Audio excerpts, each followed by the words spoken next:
All right, so running. We're diving deep into something you might not expect.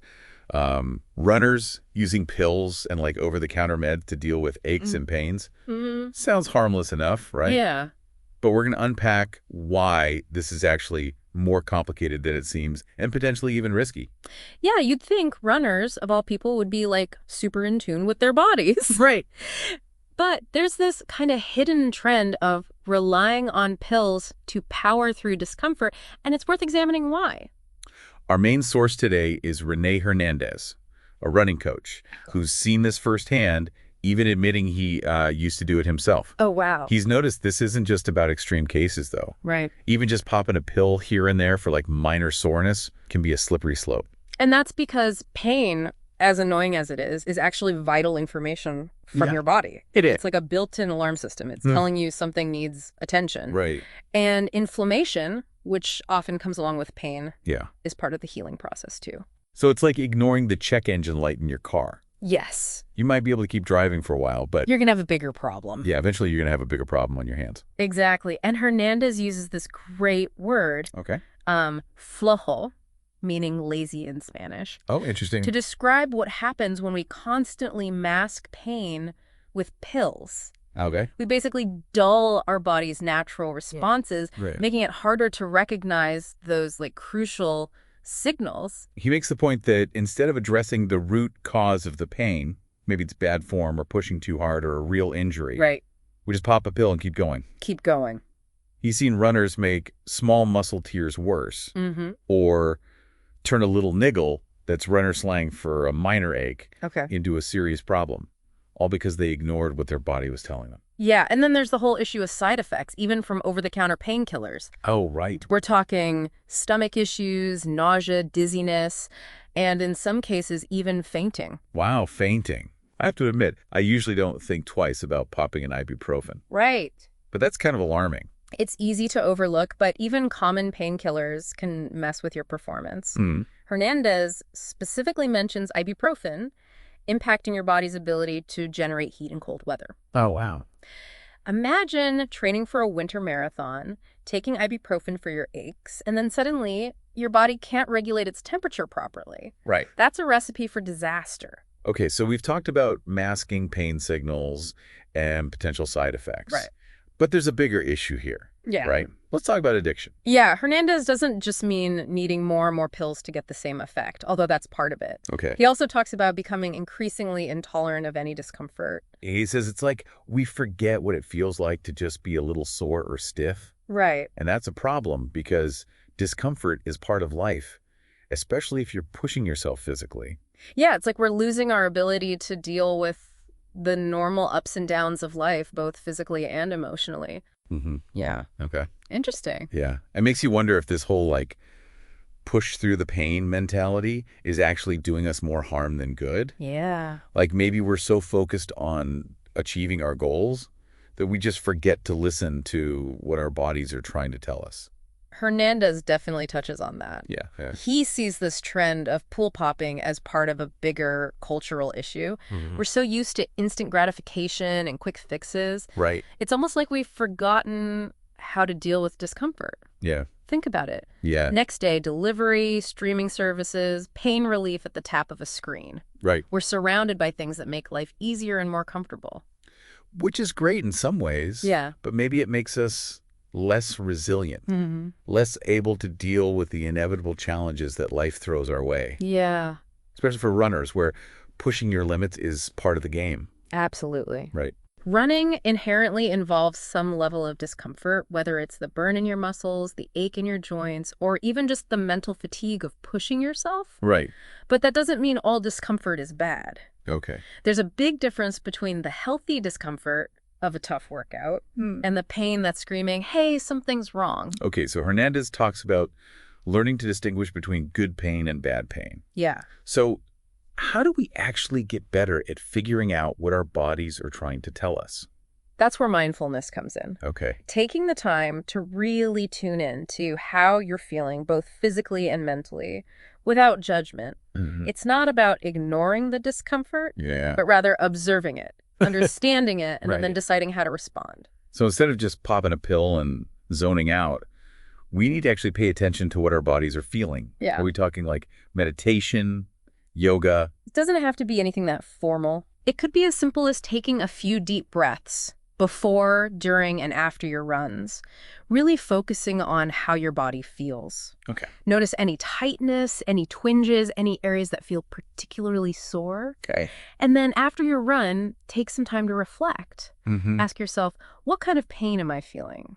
Yeah. Is it the good kind that comes with pushing myself, or is it something more serious? So it's about being more present in our bodies, more aware of the signals they're sending us, and then adjusting our training based on that. Exactly. Okay. If it's just general soreness, Right. maybe you take a rest day, do some light stretching, or focus on recovery activities like foam rolling. Okay. But if it's a sharp pain that gets worse when you run, Right. that's a sign to back off, rest, and maybe even consult a doctor or physical therapist. Hernández talks about the importance of rest and recovery too. Oh, absolutely. It's not just about pushing ourselves all the time. Yeah. It's also about giving our bodies the time and space they need to repair and rebuild. He's spot on. Yeah. Rest and recovery are not signs of weakness. Right. They're essential for long-term performance and injury prevention. Yeah. And it's not just about taking a day off running. Right. It's also about getting enough sleep, fueling your body with nutritious food, and managing stress. It's that holistic approach again. Right. Taking care of our whole selves, not just our physical bodies. Right, because everything is connected. Yeah. If you're stressed out, sleep-deprived, and eating junk food, your body's going to be more susceptible to injury, and those aches and pains are going to be harder to ignore. So instead of reaching for the pill bottle, maybe we need to be reaching for a healthier snack. Right. A good book, or maybe even a therapist. Exactly. It's about understanding that pain management is often about more than just addressing the physical symptoms. It's about creating a lifestyle that supports your overall well-being. And sometimes that means making changes that go beyond just your running routine. Hernández doesn't shy away from saying that sometimes professional help is the best course of action. Right. If you're dealing with persistent pain, it's worth getting checked out by a doctor or physical therapist to rule out any serious injuries. And develop a targeted treatment plan. Absolutely. There's no shame in seeking help. Right. In fact, it's a sign of strength and self-awareness. It shows that you're committed to taking care of your body and addressing the root cause of your pain rather than just masking the symptoms. So we've talked about the importance of mindfulness, rest and recovery, and seeking professional help when needed. Right. But I'm curious, are there specific things runners can do during their training to prevent pain in the first place? Like, are there certain running form mistakes that we should be aware of? Or specific types of shoes that might be better for our feet? That's a great question. Yeah. And it's definitely something Hernández is passionate about. Okay. He talks a lot about proper running form and its impact on pain and injury prevention. He emphasizes the importance of landing lightly on your feet, avoiding overstriding, and keeping your core engaged. So it's not just about how fast or far you run, but how you run. Almost like running with more finesse than force. Exactly. And then there's the whole issue of footwear. Hernández is a big advocate for finding shoes that fit your feet properly and provide the right support for your running style.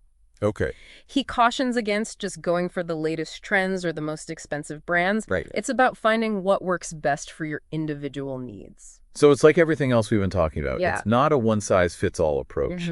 It's about paying attention, experimenting, and finding what works best for you. Exactly. And then there's the whole world of cross-training. Hernández recommends incorporating other activities like swimming, cycling, or strength training to help build overall strength and resilience.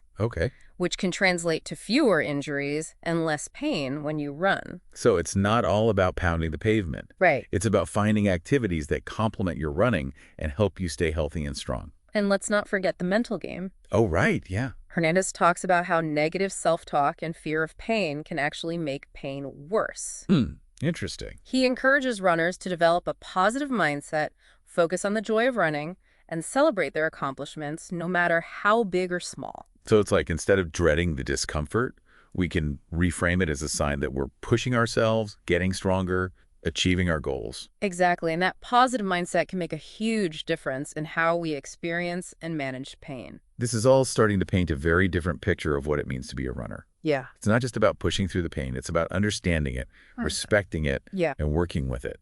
And ultimately, it's about finding that sweet spot, that balance between challenging yourself and taking care of yourself. Mm-hmm.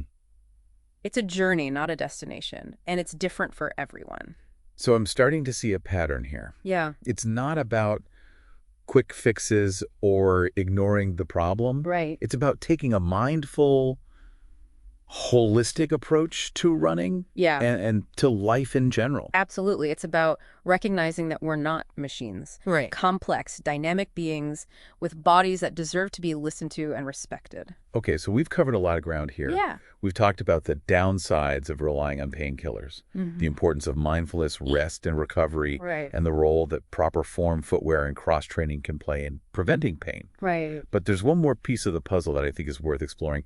We've talked about the physical side of things, but Hernández keeps coming back to this idea that our relationship with pain is deeply tied to our culture's obsession with achievement. Like, pushing through pain is seen as a badge of honor, Yeah. proof that you're tough and dedicated. It's a fascinating point. Yeah. We live in a world that constantly tells us to hustle, grind, and never give up, even when our bodies are screaming for a break. Right. And that message can be really seductive, especially for runners Yeah. who are often driven by goals and personal bests. It's like we're supposed to be these superhuman machines capable of pushing ourselves to the limit without any regard for the consequences. Right. But the reality is we're not machines. We're human beings, and our bodies have limits. And ignoring those limits can lead to serious problems, both physically and mentally. Right. Hernández talks about runners who push themselves so hard that they end up burned out, injured, or even disillusioned with running altogether. So if we're going to ditch this no pain, no gain mentality, Yeah, what's the alternative? that's the question. How do we find that balance between pushing ourselves and respecting our bodies? What does healthy striving look like? Well, it starts with shifting our perspective. Okay. Instead of viewing pain as something to be conquered or ignored, we can start to see it as valuable feedback from our bodies. Right. It's a signal that something needs attention, whether it's a minor tweak to our training plan Right. or a major lifestyle change. So it's not about becoming immune to pain, Right. but rather becoming more attuned to it. Learning to listen to what our bodies are trying to tell us and responding accordingly. Exactly. Right.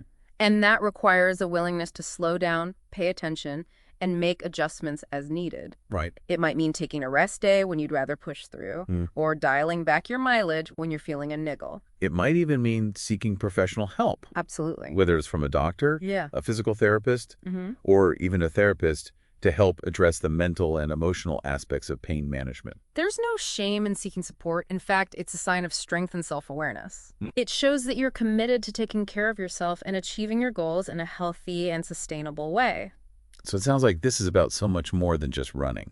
It is. It's about cultivating a healthier relationship with our bodies and a more balanced approach to life in general. It's about recognizing that true strength lies not in ignoring our pain, Yeah. but in understanding it, respecting it, Yeah. and working with it to achieve our goals in a way that supports our overall well-being. It's about listening to our bodies, honoring our limits, and Yeah. celebrating our accomplishments, no matter how big or small. And ultimately, it's about finding joy in the journey, not just the destination. So as you lace up your shoes for your next run, remember this.